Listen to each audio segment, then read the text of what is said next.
पनीर बना रहा था। बहुत दिनों से मैंने कुकिंग नहीं की थी, तो मैंने सोचा कि आज कुछ बढ़िया बनाते हैं और अपनी फैमिली को कुछ जबरदस्त खिलाना चाहिए। और अब जब मेरा पनीर बनकर तैयार हो गया था, तो मुझे एक फोन आता है और जैसे ही मैं फोन उठाता हूँ, मुझे कुछ ये सुनने को मिलता है। हेलो, कौन बोल रहा है? अब बचाओ, ये मुझे मार रहे हैं, बचाओ। फोन की दूसरी तरफ कोई और नहीं, जिमी था जो रो रहा था। जिमी बेटा, तुम ठीक तो हो? तुम्हें क्या हुआ? तभी जिमी बोलने लगता है, अब्बा प्लीज पुलिस स्टेशन आ जाओ, जल्दी आओ प्लीज। और इतना बोल के जिमी अपना फोन रख देता है। फोन रखने के बाद मैं बहुत ज्यादा टेंशन में आ गया था और समझ नहीं आ रहा था जिमी ने अब कौन सा कांड कर दिया। लेकिन मैं उसका बाप हूँ, उसे बचाना था, तो मैं फौरन भागते भागते अपनी गाड़ी की तरफ जाता हूँ, उसके अंदर बैठ के उसे स्टार्ट करता हूँ और सीधा मैं निकल पड़ता हूँ पुलिस स्टेशन की तरफ। रास्ते में मुझे 100 गलत ख्याल आ रहे थे और मैं बस उम्मीद कर रहा था कि जिमी सही सलामत होना चाहिए। 10 मिनट के अंदर मैं पुलिस स्टेशन में पहुँच जाता हूँ और जैसे ही मैं भागते भागते मेन ऑफिस पहुँचा, तो वहाँ पे मुझे अपनी आंखों पे यकीन नहीं होता। अब्बा आखिरकार आप आ ही गए, मुझे यहाँ से छुड़ाओ, ये लोग बहुत मारते हैं। ये देख के मैं जिमी से पूछने लगता हूँ, बेटा अब तुमने ये क्या कर दिया? तभी बाजू वाले पांडे जी कहने लगते हैं, तुम्हारे बेटे ने बड़ा कांड किया है, बड़ा। एसपी साहब से बात करो। उनकी ये बात सुन के मैं सीधा एसपी साहब की तरफ पहुंच जाता हूँ और उन्हें कहने लगता हूँ, एसपी साहब मेरे बेटे को आपने क्यों पकड़ा है? तो वो मुझे बोलने लगते हैं, महोदय आपके बेटे ने काम ही ऐसा किया है, इतनी सी उम्र में इतना बड़ा कांड। ये सुन के मैं और भी ज्यादा घबरा गया और पूछने लगा, बताओ पांडे जी मेरे बेटे ने क्या कांड किया है? तुम्हें पता है तुम्हारे बेटे ने एक जोमेटो वाले के साथ क्या किया? क्या किया? एक जोमेटो वाला आपकी डिलीवरी करने के लिए घर जा रहा था, तभी तुम्हारे बेटे ने उसके साथ क्या किया उसके साथ? क्या किया उसके साथ? उसके साथ तुम्हारे बेटे ने मेरे बेटे ने क्या? मेरे बेटे ने क्या? बहुत गलत किया। पर पांडे जी किया क्या? आपके बेटे ने उस पे गाड़ी चढ़ा दी। तो फिर वो जोमेटो वाला मर गया? अरे नहीं रे, वो तो जिंदा है पर अभी हॉस्पिटल में। पर रैश ड्राइविंग की वजह से आपके बेटे के ऊपर केस हो गया है। तो ये सब सुन के मैं इंस्पेक्टर साहब को बोलने लगता हूँ, इंस्पेक्टर साहब मेरा बेटा अभी नादान है, उसकी बेल करने का कोई तरीका बताइए। हम तो यहाँ पे कुछ नहीं कर सकते, अगर जोमेटो वाला अपना केस वापस ले लेता है तो तब कुछ हो सकता है। तो अब मैं समझ गया था कि मुझे करना क्या है। मैं फौरन भागते भागते पुलिस स्टेशन से निकलता हूँ और अपनी गाड़ी को फुल स्पीड पे घुमाकर सीधा निकल पड़ता हूँ हॉस्पिटल की तरफ। रास्ते में जाते जाते बस मैं यही सोच रहा था कि मुझे जोमेटो वाले को केस वापस लेने के लिए किसी भी तरह कन्विंस करना है, और चाहे इसके लिए मुझे कुछ भी करना पड़े, क्योंकि जिमी मेरा बेटा है और मैं उसे किसी भी तरह बचा के रहूंगा। 15 मिनट के अंदर अंदर मैं हॉस्पिटल पहुँच जाता हूँ और फिर अपनी गाड़ी को पार्क करके मैं सीधा उस रूम में पहुँच जाता हूँ जहाँ पर वो जोमेटो वाला एडमिट था। अब मैं उस जोमेटो वाले की तरफ पहुँच गया था और मैं उसे बोलने लगता हूँ, भाई साहब आप ठीक तो हो ना? तो वो मुझे बोलने लगता है,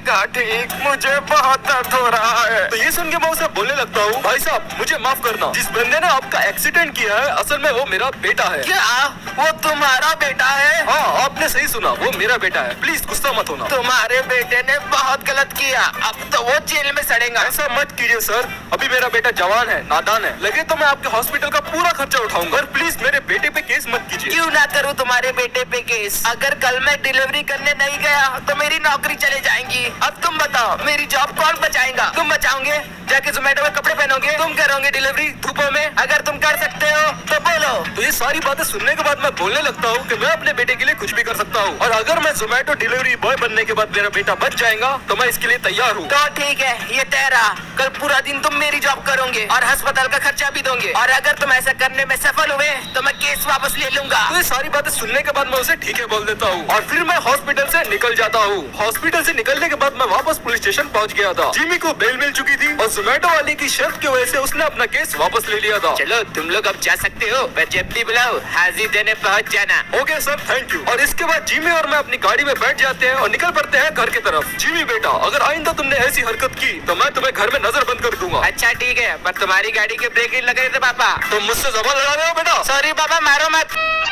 अब अगले दिन मैं पूरी तरीके से तैयार था एक नई जिंदगी जीने के लिए। मैंने जोमेटो राइडर की टी शर्ट पहन ली थी और मैं उस बंदे के बदले आज डिलीवरी करने के लिए तैयार था। मैंने इससे पहले काफी सारे बिजनेसेस किए हैं, पर मैं पहली बार फूड डिलीवरी पार्टनर बन रहा था। थोड़ी ही देर में मेरी जॉब शुरू हो जाती है और जब मैं राइडर स्टैंड पे खड़ा ही था, इतने में मुझे अपने पहले ऑर्डर का नोटिफिकेशन भी आ जाता है। ऑर्डर यहाँ से 4 किलोमीटर दूर देना था और इस पे मेरी अर्निंग होने वाली थी 40 रुपए। तो ऑर्डर को पिकअप करने के लिए मैं अपने एक्टिवा पे बैठ जाता हूँ, उसे स्टार्ट करता हूँ और सीधा निकल पड़ता हूँ रेस्टोरेंट की तरफ। वैसे तो मैं ज्यादा एक्टिवा चलाता नहीं हूँ, लेकिन क्योंकि आज मैं जोमेटो राइडर बना हूँ तो मुझे ऐसी गाड़ी की तो जरूरत थी जो बहुत ज्यादा ट्रैफिक में भी सांप की तरह निकल जाए, और एक्टिवा इसके लिए एक परफेक्ट चॉइस थी। सिर्फ 5 मिनट के अंदर मैं उस आउटलेट पे पहुंच जाता हूँ जहाँ से मुझे अपना ऑर्डर पिकअप करना था। और जैसे ही मैं उसके पास ऑर्डर लेने के लिए पहुँचता हूँ, वो ठेले वाला बोलने लगता है, सर बस 5 मिनट रुक जाइए, एक बर्गर बाकी है। ये सुन के मैं उसे बोलने लगता हूँ कि भाई जल्दी करो वरना मुझे कस्टमर चिल्लाएगा। ठीक है भाई, मैं जल्दी कर देता हूँ। फिर वो ठेले वाला 5 मिनट के अंदर अपने ऑर्डर को प्रिपेयर कर देता है और फिर मैं ऑर्डर को पिकअप करके निकल पड़ता हूँ डिलीवरी एड्रेस पे। 4 किलोमीटर का रास्ता था, तो मैंने अपने एक्टिवा को फुल स्पीड में भगाया और मैंने अपने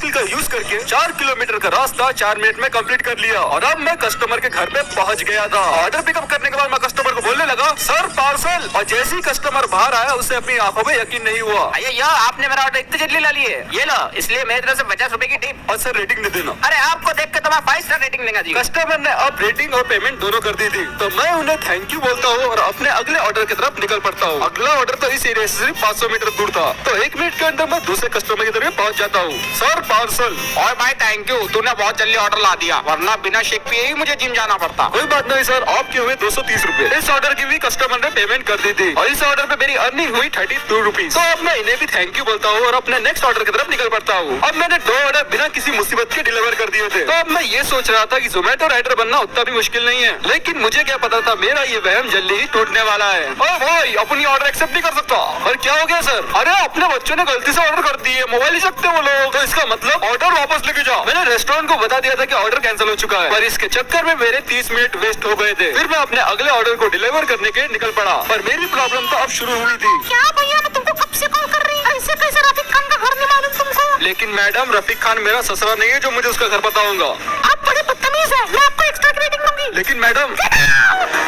अब मेरा अगला ऑर्डर मेले वालों की तरफ से आया था और ये काफी बड़ा ऑर्डर था, 2800 रुपए का। 10 किलोमीटर ट्रैवल करने के बाद जैसे ही मैं मेला पहुंचता हूँ और जब मैं ऑर्डर पिकअप कर ही रहा था और तभी मुझे एक नोटिफिकेशन आता है कि कस्टमर ने अपना ऑर्डर कैंसिल कर दिया है। अब ये ऑर्डर तो कैंसिल हो चुका था, तो मैं अपने अगले ऑर्डर की तरफ निकल पड़ा, पर उस एरिया का रोड बंद होने की वजह से मुझे कच्चा रास्ता लेना पड़ा और लिटरली फुटपाथ से एक्टिवा भगा के मैंने कस्टमर के घर अपना ऑर्डर डिलीवर कर दिया। लेकिन यहाँ पर तो कोई भी नहीं था। जब मैंने कस्टमर को कॉल करके ये बात बताई तो वो बोलने लगता है अरे भाई तुम पुराने एड्रेस पे काहे को चले गए, नए एड्रेस पे आना था ना। लेकिन सर जोमेटो पे तो आपका ये एड्रेस बता रहा है। तो क्या जोमेटो वालों के बोलने पे चलूंगा कि मैं जल्दी से ऑर्डर लेके आ, वरना 10 मिनट के अंदर ऑर्डर कैंसिल करता मैं आप। सर आप ऊंची आवाज में बात मत कीजिए। अरे तू सिखाएगा हमको इज्जत बहुत और गंदे गंदे गाले देने के बाद कस्टमर ने कॉल कट कर दिया और थोड़ी ही देर में उसने अपना ऑर्डर भी कैंसिल कर दिया। मुझे बुरा तो बहुत लग रहा था, पर मैं वो सब छोड़ के अपने अगले ऑर्डर की तरफ निकल पड़ा। अगला ऑर्डर मैंने अपना एनडी होटल से पिक करा और अरविंद नगर की तरफ निकल पड़ा इसे डिलीवर करने के लिए। ये ऑर्डर मुझसे 2 मिनट डिले हो चुका था, लेकिन आखिरकार मैं फाइनली कस्टमर के घर पहुंच गया। लेकिन जब मैं अपने बॉक्स से ऑर्डर निकाल रहा था तभी वहाँ के पालतू कुत्ते की नजर मुझ पे पड़ जाती है। मुझे लगा ये कोई पालतू कुत्ता है, इसलिए मैं उसे करने लगा, अरे मेरे बाबू क्या हुआ मैं तेरे को। लेकिन ये कुत्ता दोस्ती करने के मूड में बिल्कुल नहीं था और ये मुझ पे काफी गुस्सा हो गया था और कुत्ते से अपनी जान बचाने के लिए मैं दुम दबा के भागने लगा और ऐसा लग रहा था ये कुत्ता मुझे काट के ही छोड़ेगा। और आगे रास्ता बंद था तो मैंने कुत्ते को 180 डिग्री वाला चकमा दिया, जिसकी वजह से वो कुत्ता जमीन पे गिर गया और मुझे भागने का टाइम मिल गया। और अब मेरे आखिरी के 2 ऑर्डर बचे थे, इसमें से एक ऑर्डर तो काफी ज्यादा दूर था, मुझे 2 खेड़े गाँव को पास करना पड़ा इस ऑर्डर को डिलीवर करने के लिए। और जब मैंने उस ऑर्डर को डिलीवर करा और वापस जाने लगा, वो भी कस्टमर रोक के मुझे बोलने लगता है, ए बाबू रुक रुक रुक रुक, कहाँ जा रहा? सुन के मैंने कस्टमर से बोला क्या हुआ सर, तो वो मुझे बोलने लगता है, भाई ये तूने कैसा खाना ले आया, इस खाने में कितना गंदा बास आ रहा है, इसे वापस लेके जा। सर मैं तो बस डिलीवर करने वाला हूँ। वो सब मुझे नहीं पता, मुझे रिफंड चाहिए पूरा का पूरा, वो भी अभी। और किसी तरह रेस्टोरेंट से बात करके मैं उसे रिफंड दिलवा देता हूँ, लेकिन खराब खाने का सारा ब्लेम रेस्टोरेंट मेरे ऊपर डाल देता है और मुझे रेस्टोरेंट की तरफ से बहुत गालियां पड़ते हैं। अब मैं काफी थक गया था और मैंने सोचा आखिरी ऑर्डर डिलीवर करने से पहले थोड़ा आराम कर लिया जाए। लेकिन तभी मुझे कस्टमर का कॉल आता है, वो मुझे बोलने लगता है, ए जोमेटो वाले चांद से ऑर्डर ला रहा है क्या? 5 मिनट के अंदर अंदर मुझे अपना ऑर्डर टेबल पे चाहिए, वरना ऑर्डर तो कैंसिल करूंगा ही और साथ में 1 स्टार की रेटिंग भी दूंगा। चल फोन रख। अब ये कॉल आने के बाद मेरा दिमाग बहुत खराब हो चुका था और जिसने भी ऑर्डर किया है वो बहुत जोर से पिटने वाला था। फुल स्पीड से एक्टिवा को भगाता हूँ और सिर्फ 2 मिनट के अंदर मैं एड्रेस पे पहुंच जाता हूँ और ये ऑर्डर मुझे कहीं और नहीं मेरे घर पे ही डिलीवर करना था। और आज तो किसी की शामत आई है। मैं एक्टिवा को पार्क करता हूँ और डोर की बेल बजाता हूँ और बोलने लगता हूँ, सर पार्सल। हाँ आ रहा हूँ, चिल्ला रखा है कोई, बड़े बाप क्यों ला दे गया? चल बे जल्दी से ऑर्डर दे।